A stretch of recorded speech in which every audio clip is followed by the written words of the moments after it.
مشاعري نن چې کوم مقصد دی زه په دوه خبرو هغه کوشش کوم چې تاسو دغه وضاحت وکم.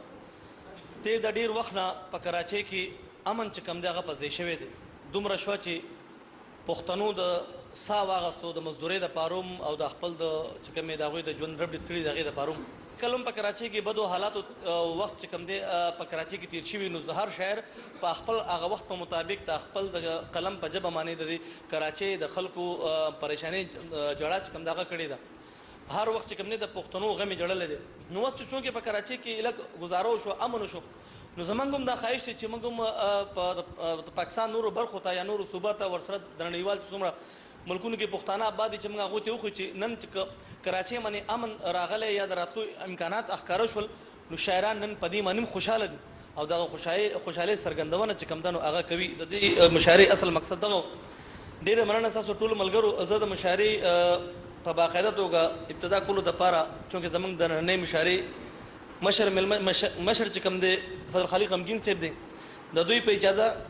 ابتدا کوم. ملګري ډېر دي کوشش وکړو چې ټول په دې کې موږ ځای کړو. اندلیق وایي چې دې چمن کې هره یوه غوټۍ د ووره وتې ده دې چمن کې هره یوه غوټۍ د ووره وتې ده ژبه د بلبل په اور ستي د شوره وتې ده او نشي پړکوی لاسونه داسې غم زهیره کړه نشي پړکوی لاسونه داسې غم زهیره کړه خور د رور واده کې د نغمو د زوره وتې ده. ملګری تاج بهادر کاروان صاحب ته خواست کوم چې هغه راشي او تاسو خپل کلام وړاندې او غزل دی چې مې د حسن د ادا بشر لیدلی نه دی چې مې د حسن د ادا بشر لیدلی نه دی لویه موده وشوه ما ستا بشر لیدلی نه دی او ځکه مې زیړ دی رنګ او ځکه یم خفه ملګرو ځکه مې زیړ دی رنګ او ځکه یم خفه ملګرو نن مې د خپل جانان زیبا بشر لیدلی نه دی مننه. او وایي زما مه ویروه چې د قیامت نښې دي وایي زما مه ویروه چې د قیامت نښې دي لا خو دروغو د اختیا بشر لیدلی نه دی او د مسافر بچی په ډېره بېوسۍ ګویا شو د مسافر بچی په ډېره بېوسۍ ګویا شو اختر شو تیر ما د بابا بشر لیدلی نه دی. ډېره مننه. د مسافر بچی په ډېره بېوسۍ ګویا شو اختر شو تیر ما د بابا بشر لیدلی نه دی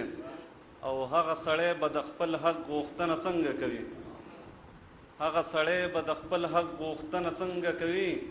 چا چې د علم د رڼا بشر لیدلی نه دی او کلی په زور نه آبادیږي دا متل شوی دی کلی په زور نه آبادیږي دا متل شوی دی چرته په زور چا د رضا بشر لیدلی نه دی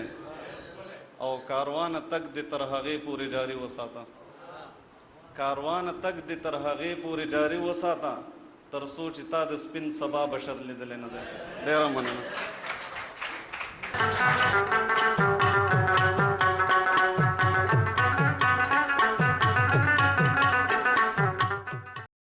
کراچۍ نامتو او د نوو شاعرانو شاعري په اړه خصوصي یوټیوب چینل.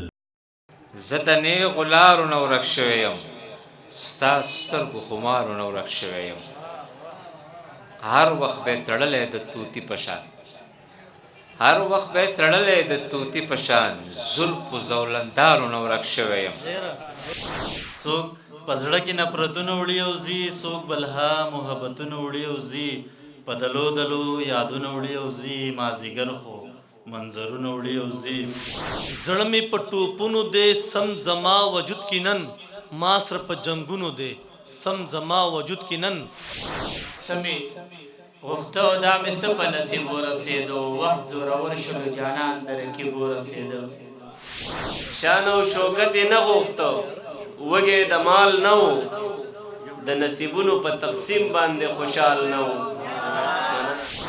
چې ما ویل په اوبو دوه خماران ګرځوي هغه دوه تورې سڼې لاړې لیونۍ ورانې کړې.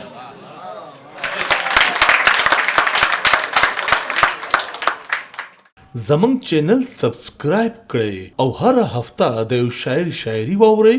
او هغه هم د تجزیو سره. پښتو مشاعره